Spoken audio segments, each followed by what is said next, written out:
ନମସ୍କାର ଓଡ଼ିଶା। ଆଜି ମଙ୍ଗଳବାର 10 ସେପ୍ଟେମ୍ବର। ଆଜିର ଖବରକୁ ଆପଣଙ୍କୁ ସ୍ୱାଗତ। ଚାଲନ୍ତୁ ନଜର ପକାଇବା ଆଜିର ମୁଖ୍ୟ ଖବରଗୁଡ଼ିକ ଉପରେ। ଆଜି ପ୍ରବଳରୁ ଅତି ପ୍ରବଳ ବର୍ଷା ହୋଇପାରେ। ରାଜ୍ୟରେ ଜାରି ରହିଛି ବର୍ଷା। ଗଭୀର ଅବପାତ ପ୍ରଭାବରେ ଆଜି ରାଜ୍ୟରେ ପ୍ରବଳ ବର୍ଷା ହୋଇଛି। ଲଗାଣ ବର୍ଷାରେ ମାଲକାନଗିରିରେ ବନ୍ୟା ପରିସ୍ଥିତି ସୃଷ୍ଟି ହୋଇଛି। କୋରାପୁଟ ଓ ରାୟଗଡ଼ାରେ ବି ସ୍ଥିତି ବେହାଲ ହୋଇଛି। ପାଣିପାଗ ବିଭାଗର ତାଜା ସୂଚନା ଅନୁସାରେ ଆଜି ବି ବର୍ଷା ଲାଗି ରହିବ। ତେବେ ପଶ୍ଚିମ ଓଡ଼ିଶାରେ ପ୍ରବଳ ବର୍ଷା ହେବ। ଉତ୍ତର ପଶ୍ଚିମ ବଙ୍ଗୋପସାଗରରେ ସୃଷ୍ଟି ହୋଇଥିବା ଗଭୀର ଅବପାତ ସୋମବାର ଦିନ ପୁରୀ ପାଖରେ ଓଡ଼ିଶା ଉପକୂଳ ଅତିକ୍ରମ କରିଛି। ଏହା ଉତ୍ତର ପଶ୍ଚିମ ଦିଗରେ ଅଗ୍ରସର ହେବା ସହ ଆଭ୍ୟନ୍ତରୀଣ ଓଡ଼ିଶା ଆଡ଼କୁ ଯାଉଛି। ଏହା ଦୁର୍ବଳ ହୋଇ ଅବପାତକୁ ଖସିବ ବୋଲି ପାଣିପାଗ ବିଭାଗ ପୂର୍ବାନୁମାନ କରିଛି। ପରବର୍ତ୍ତୀ ଅପଡେଟଟି ହେଉଛି କୋଲକାତା ଲଜ୍ଜା ଘଟଣାରେ ଆନ୍ଦୋଳନରତ ଡାକ୍ତରଙ୍କୁ ସୁପ୍ରିମକୋର୍ଟଙ୍କ ଡେଡଲାଇନ୍।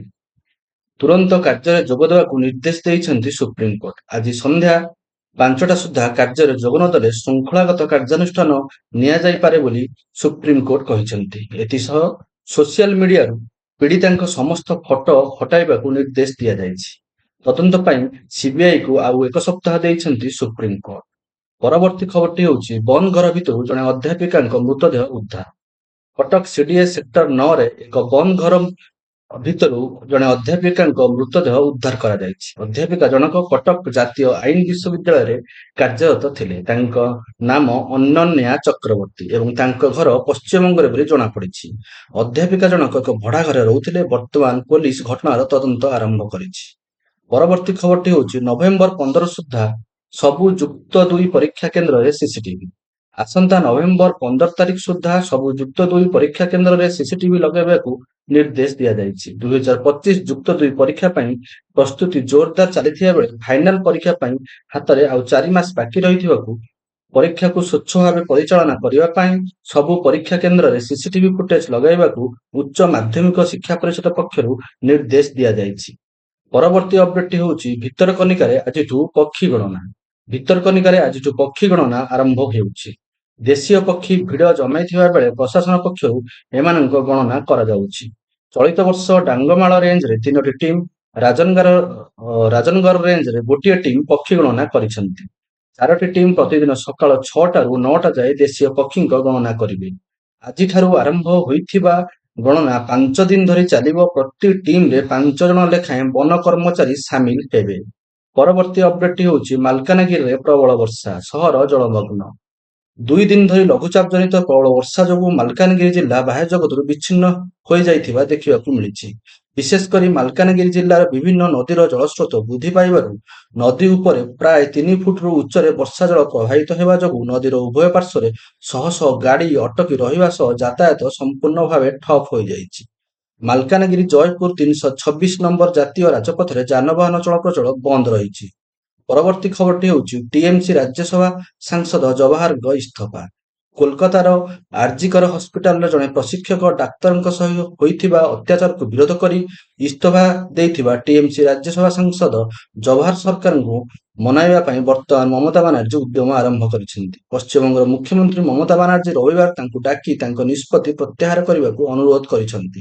ସୂଚନା ଅନୁସାରେ ମୁଖ୍ୟମନ୍ତ୍ରୀ ମମତା ବାନାର୍ଜୀ ନିଜେ ଜବାହର ସରକାରଙ୍କୁ ଡାକିଥିବା ସୂଚନା ମିଳିଛି। ପରବର୍ତ୍ତୀ ଖବରଟି ହେଉଛି ଭାରତରେ ମଙ୍କିପକ୍ସର ଏଣ୍ଟ୍ରି। ଭାରତରେ ମଙ୍କିପକ୍ସର ଏକ ମାମଲା ସାମ୍ନାକୁ ଆସିଛି। ବିଦେଶରୁ ଆସିଥିବା ଜଣେ ଯୁବକଙ୍କ ନିକଟରେ ମଙ୍କିପକ୍ସର ଲକ୍ଷଣ ଦେଖିବାକୁ ମିଳିଥିଲା। ସଂକ୍ରମିତ ବ୍ୟକ୍ତିଙ୍କୁ ଏକ ସ୍ୱତନ୍ତ୍ର ହସ୍ପିଟାଲରେ ଆଇସୋଲେସନରେ ରଖାଯାଇଛି। ବର୍ତ୍ତମାନ ତାଙ୍କ ଅବସ୍ଥା ସ୍ଥିର ରହିଛି। ମଙ୍କିପକ୍ସର ଉପସ୍ଥିତି ନିଶ୍ଚିତ କରିବାକୁ ରୋଗୀର ନମୁନା ପରୀକ୍ଷା କରାଯାଉଛି। ସ୍ୱାସ୍ଥ୍ୟ ମନ୍ତ୍ରଣାଳୟର ନିକଟରେ ହୋଇଥିବା ଏକ ବୈଠକରେ ଏହା ପ୍ରକାଶ ପାଇଲା ଯେ ମଙ୍କିପକ୍ସ ସାଧାରଣତଃ 2ରୁ 4 ସପ୍ତାହ ସଂକ୍ରମଣ କରିଥାଏ ଏବଂ ରୋଗୀମାନେ ସାଧାରଣତଃ ସହାୟକ ପରିଚାଳନା ସହିତ ସୁସ୍ଥ ହୋଇଯାଆନ୍ତି। ସଂକ୍ରମିତ ବ୍ୟକ୍ତିଙ୍କ ସହିତ ଦୀର୍ଘ ସମୟ ଧରି ଘନିଷ୍ଠ ସମ୍ପର୍କ, ସାଧାରଣତଃ ଯୌନ ସମ୍ପର୍କ, ଶରୀର କିମ୍ବା କ୍ଷତ ତରଳ ପଦାର୍ଥ ସହିତ ସିଧାସଳଖ ଯୋଗାଯୋଗ କିମ୍ବା ସଂକ୍ରମିତ ବ୍ୟକ୍ତିଙ୍କ ଦୂଷିତ ପୋଷାକ କିମ୍ବା ବେଡସିଟ୍ ବ୍ୟବହାର କରିଥିଲେ ଏହା ସଂକ୍ରମିତ ହେବାର ବହୁଳ ମାତ୍ରା ସମ୍ଭାବନା ରହିଥାଏ। ପରବର୍ତ୍ତୀ ଅପଡେଟଟି ହେଉଛି ଭୟଙ୍କର ରେଳ ବିସ୍ଫୋରଣ ଯୋଜନା ପଣ୍ଡ। କାନପୁରର ମୁଦେରୀ ଗ୍ରାମ ନିକଟରେ ରେଳ ଟ୍ରାକରେ ଏକ ଭୟଙ୍କର ଷଡ଼ଯନ୍ତ୍ରକୁ ଭଣ୍ଡୁର କରିଛି ସ୍ଥାନୀୟ ପୋଲିସ। ପ୍ରୟାଗରାଜରୁ ଭବାନୀକି ଯାଉଥିବା କାଳିନ୍ଦୀ ଏକ୍ସପ୍ରେସକୁ ଉଡ଼ାଇବାକୁ ଉଦ୍ୟମ କରାଯାଇଥିଲା। ଏଠାରେ ରବିବାର ସେପ୍ଟେମ୍ବର 9 ତାରିଖ ସନ୍ଧ୍ୟାରେ କାନପୁର ଛାଡ଼ିଥିବା କାଳିନ୍ଦୀ ଏକ୍ସପ୍ରେସ ବାରାଜପୁର ଷ୍ଟେସନଠାରୁ 2.5 କିଲୋମିଟର ଆଗରେ ଯାଇ ହଠାତ୍ ଟ୍ରେନ୍ ଟ୍ରାକରେ ରଖାଯାଇଥିବା ଏକ ଏଲ୍‌ପିଜି ସିଲିଣ୍ଡର ସହିତ ଧକ୍କା ହୋଇଥିଲା। ଏହାପରେ ଏକ ଭୟଙ୍କର ଶବ୍ଦ ଶୁଣାଯାଇଥିଲା। ଏହି ଶବ୍ଦ ଶୁଣିବା ପରେ ଲୋକୋ ପାଇଲଟ ତୁରନ୍ତ ଜରୁରୀକାଳୀନ ବ୍ରେକ୍ ଲଗାଇ ଟ୍ରେନ୍‌କୁ ଅଟକାଇବାରେ ସକ୍ଷମ ହୋଇଥିଲେ। ଏହାପରେ ଲୋକୋ ପାଇଲଟ ତୁରନ୍ତ ରେଳବାଇ ମ୍ୟାନେଜରଙ୍କୁ ଏହା ଜଣାଇଥିଲେ। ପରବର୍ତ୍ତୀ ଖବରଟି ହେଉଛି ନିବେଶକଙ୍କୁ ମିଳିବ ରିଫଣ୍ଡ, ସାହାରାକୁ ସୁପ୍ରିମକୋର୍ଟଙ୍କ ବଡ଼ ନିର୍ଦ୍ଦେଶ। ସୁପ୍ରିମକୋର୍ଟ ସାହାରାକୁ ତାଗିଦ କରି କହିଛନ୍ତି ଯେ ନିବେଶକଙ୍କ ଟଙ୍କା ଫେରସ୍ତ କରିବାରେ କୌଣସି ବିଳମ୍ବ ହେବା ଉଚିତ ନୁହେଁ। ଦରକାର ପଡ଼ିଲେ ସାହାରା ଗ୍ରୁପ ଏହାର ସମ୍ପତ୍ତି ବିକ୍ରୟ କରି ଟଙ୍କା ଫେରସ୍ତ କରିପାରିବ। ସେବି ସାହାରା ରିଫଣ୍ଡ ଆକାଉଣ୍ଟରେ ପ୍ରାୟ 10,000 କୋଟି ଟଙ୍କା ଜମା ସମ୍ପର୍କରେ କୋର୍ଟ ଏହି ମନ୍ତବ୍ୟ ଦେଇଛନ୍ତି। ସେବି ବନାମ ସାହାରା ମାମଲାରେ ସୁପ୍ରିମକୋର୍ଟ କହିଛନ୍ତି ଯେ ନିବେଶକଙ୍କ ଅଟକାଯାଇଥିବା ଟଙ୍କା ଫେରସ୍ତ ପାଇଁ ସେବି ସାହାରା ରିଫଣ୍ଡ ଆକାଉଣ୍ଟରେ ପ୍ରାୟ 10,000 କୋଟି ଟଙ୍କା ଜମା କରିବା ପାଇଁ କୌଣସି ପ୍ରତିବନ୍ଧକ ନାହିଁ ଓ କମ୍ପାନୀ ଏହି ଟଙ୍କା ଫେରସ୍ତ କରିପାରିବ। ନିବେଶକଙ୍କ ଟଙ୍କା ଫେରସ୍ତ ପାଇଁ ଦରକାର ପଡ଼ିଲେ ସାହାରା ନିଜ ଜମି ବିକ୍ରି କରୁ ବୋଲି ସ୍ପଷ୍ଟ ଭାବରେ କହିଛନ୍ତି ସୁପ୍ରିମକୋର୍ଟ। ପରବର୍ତ୍ତୀ ଖବରଟି ହେଉଛି ମାଟିରେ ମିଶିବ ଓଡ଼ିଶା ଭବନ, ଭଙ୍ଗା ହେବ ଦିଲ୍ଲୀସ୍ଥିତ ଓଡ଼ିଶା ଭବନ। ଏହାକୁ ବିପଦପୂର୍ଣ୍ଣ ଘୋଷଣା କଲେ ରାଜ୍ୟ ସରକାର। ଓଡ଼ିଶା ଭବନରେ ରହିବା ଅସୁରକ୍ଷିତ ଯୋଗୁଁ ଭାଙ୍ଗିବାକୁ ନିର୍ଦ୍ଦେଶ ଦିଆଯାଇଛି। ଦିଲ୍ଲୀସ୍ଥିତ ଓଡ଼ିଶାର 3ଟି ଭବନ ଓଡ଼ିଶା ନିବାସ, ଓଡ଼ିଶା ସଦନ ଏବଂ ଓଡ଼ିଶା ଭବନର ଯାଞ୍ଚ କରାଯାଇଥିଲା। ଯାଞ୍ଚ ପରେ ଓଡ଼ିଶା ଭବନ ଦୀର୍ଘ ସମୟ ବ୍ୟବହାର ପାଇଁ ଅସୁରକ୍ଷିତ ବୋଲି ସ୍ପଷ୍ଟ ହୋଇଥିଲା। ପରବର୍ତ୍ତୀ ଖବରଟି ହେଉଛି ସାପ କାମୁଡ଼ାରେ 3 ଭଉଣୀ ମୃତ, ବାପା ଗୁରୁତର। ସାପ କାମୁଡ଼ାରେ 3 ଭଉଣୀ ମୃତ। ବୌଦ୍ଧ ଟିକରପଡ଼ା ପଞ୍ଚାୟତ ଚରିଆପଲ୍ଲୀ ଗ୍ରାମରେ ଅଘଟଣ।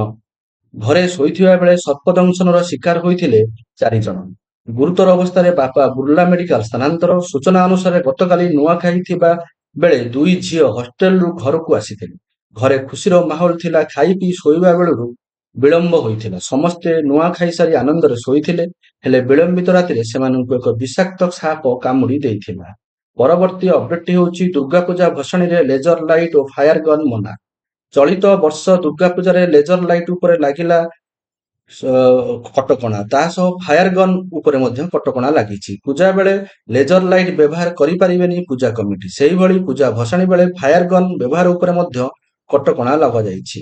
ଲେଜର ଲାଇଟ୍ ଓ ଫାୟାର ଗନ୍ ସ୍ୱାସ୍ଥ୍ୟ ଉପରେ ପ୍ରଭାବ ପକାଉଛି ବୋଲି ଜିଲ୍ଲାପାଳ କହିଛନ୍ତି। ଚଳିତ ବର୍ଷ ପୂଜାରେ ଏହି କଟକଣାକୁ କଡ଼ାକଡ଼ି ଭାବେ ଲାଗୁ କରାଯିବ। ଦୁର୍ଗାପୂଜା ପାଇଁ ଶାନ୍ତି କମିଟି ବୈଠକରେ କଟକ ଜିଲ୍ଲାପାଳ ଏହି ସୂଚନା ଦେଇଛନ୍ତି। ପରବର୍ତ୍ତୀ ଖବରଟି ହେଉଛି ଗଣେଶ ପୂଜା ଭୋଗ ଖାଇ 50ରୁ ଉର୍ଦ୍ଧ୍ୱ ଗ୍ରାମବାସୀ ଗୁରୁତର। ମୟୂରଭଞ୍ଜ ଜିଲ୍ଲା ବାଙ୍ଗିରିପୋଷି ବ୍ଲକରେ ଏକ ଅଭାବନୀୟ ଘଟଣା ଦେଖିବାକୁ ମିଳିଛି। ଗଣେଶ ପୂଜା ଭୋଗ ଖାଇ 50ରୁ ଉର୍ଦ୍ଧ୍ୱ ଛାତ୍ରଛାତ୍ରୀ ଅଭିଭାବକ ଅସୁସ୍ଥ ହୋଇଛନ୍ତି। ଆଜି ସେମାନଙ୍କୁ ମେଡିକାଲରେ ଭର୍ତ୍ତି କରାଯାଇଛି।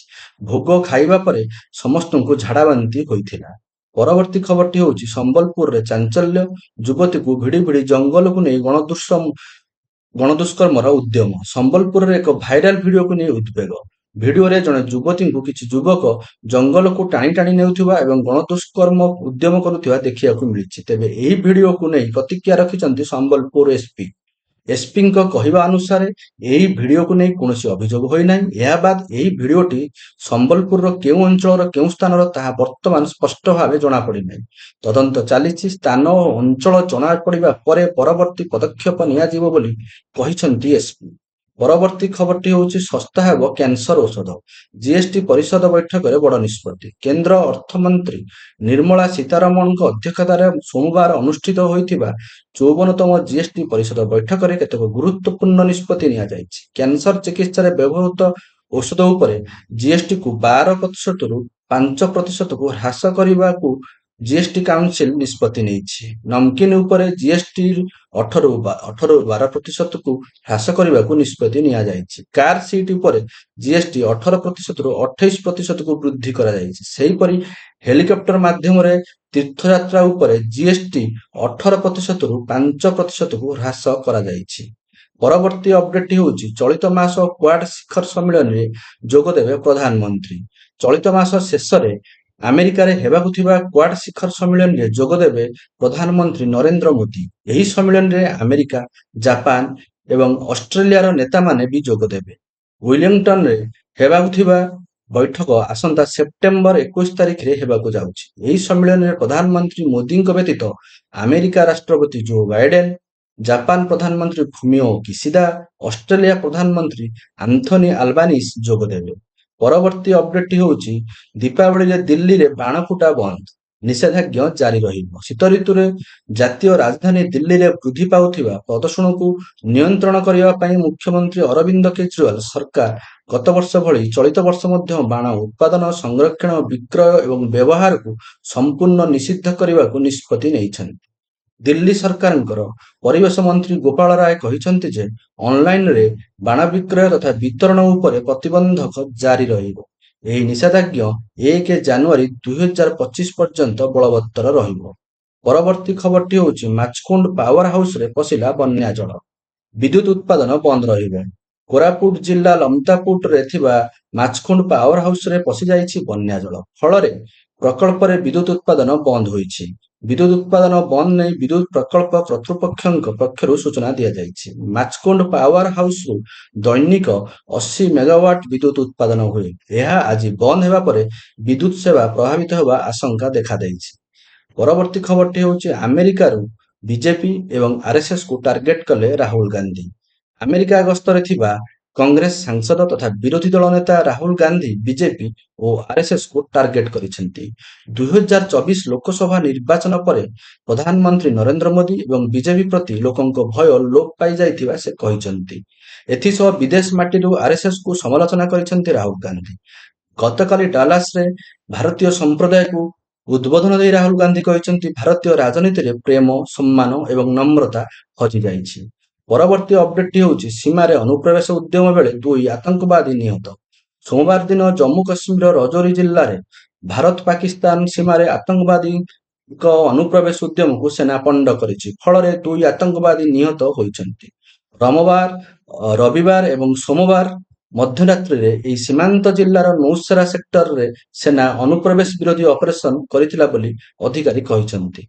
ପରବର୍ତ୍ତୀ ଖବରଟି ହେଉଛି ମଙ୍ଗଳବାର ନୂଆ ରିପୋର୍ଟ ଦାଖଲ କର ବୋଲି ସିବିଆଇକୁ କହିଲେ ସୁପ୍ରିମକୋର୍ଟ।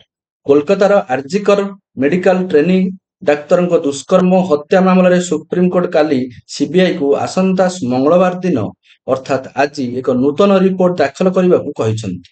ସିବିଆଇ ପକ୍ଷରୁ ଭାରତର ସଲିସିଟର ଜେନେରାଲ ତୁଷାର ମେହଟା କହିଛନ୍ତି ଯେ କେନ୍ଦ୍ରୀୟ ଅନୁସନ୍ଧାନ ବ୍ୟୁରୋ ଏବେ ସ୍ପଷ୍ଟତା ପାଇଁ ଦିଲ୍ଲୀର all India institute of medical ସାଇନ୍ସକୁ ନମୁନା ପଠାଇବାକୁ ନିଷ୍ପତ୍ତି ନେଇଛି। ପରବର୍ତ୍ତୀ ଅପଡେଟଟି ହେଉଛି ସିରିଆର ଯୁଦ୍ଧାସ୍ତ୍ର ଗବେଷଣା କେନ୍ଦ୍ର ଉପରେ ଇସ୍ରାଏଲର ହମଲା, 16 ମୃତ। ସିରିଆ ଉପରେ ଅନେକ ଅଞ୍ଚଳରେ ଇସ୍ରାଏଲର ହମଲା। କେନ୍ଦ୍ରୀୟ ସିରିଆ ଉପରେ ଏକାଧିକ ହମଲାରେ ଅତି କମରେ 14 ଜଣଙ୍କର ମୃତ୍ୟୁ ହୋଇଛି। ଏହା ବ୍ୟତୀତ 13 ଜଣ ଆହତ ହୋଇଛନ୍ତି ଏବଂ ଅଗ୍ନିକାଣ୍ଡ ଘଟିଥିଲା। ସିରିଆର ଷ୍ଟେଟ ମିଡିଆ ଏଜେନ୍ସି ରିପୋର୍ଟ କହିଛି ଯେ ସିରିଆର ବାୟୁସେନା କେନ୍ଦ୍ରୀୟ ଅଞ୍ଚଳର ଅନେକ ପଏଣ୍ଟକୁ ଟାର୍ଗେଟ କରି ଆକ୍ରମଣ କରାଯାଇଥିଲା। ଏହି କାରଣରୁ ହାମା ପ୍ରଦେଶର ଏକ ରାଜପଥ ନଷ୍ଟ ହୋଇଯାଇଥିଲା ଏବଂ ଏଠାରେ ଅନେକ ଅଞ୍ଚଳରେ ଅଗ୍ନିକାଣ୍ଡ ଘଟିଛି। ପରବର୍ତ୍ତୀ ଖବରଟି ହେଉଛି ପୂର୍ବ ୟୁକ୍ରେନରେ ରୁଷର ପ୍ରଚଣ୍ଡ ଆକ୍ରମଣ, ଯୁଦ୍ଧର ଗତିପଥ ବଦଳିବ ବୋଲି ଆଶଙ୍କା। 2.5 ବର୍ଷ ଧରି ଚାଲିଥିବା ରୁଷ ୟୁକ୍ରେନ ଯୁଦ୍ଧ ଆଜି ଭିନ୍ନ ମୋଡ଼ ନେଇଛି। ରୁଷର କୁର୍ସ୍କ ଅଞ୍ଚଳର ୟୁକ୍ରେନ ସେନାର ଅତିକ୍ରମଣ ଓ ରୁଷୀୟ ଅଞ୍ଚଳ ଦଖଲ ଜବାବରେ ଆଜି ପଶ୍ଚିମ ୟୁକ୍ରେନର ରୁଷ ସେନା ପ୍ରଚଣ୍ଡ ଆକ୍ରମଣ ଆରମ୍ଭ କରିଛି। ରୁଷର ଶକ୍ତିଶାଳୀ ଯୁଦ୍ଧ ବିମାନଗୁଡ଼ିକ ବୋମା ବର୍ଷା କରୁଥିବା ବେଳେ ଲଗାତାର କ୍ଷେପଣାସ୍ତ୍ର ମାଡ଼ କରିଛି।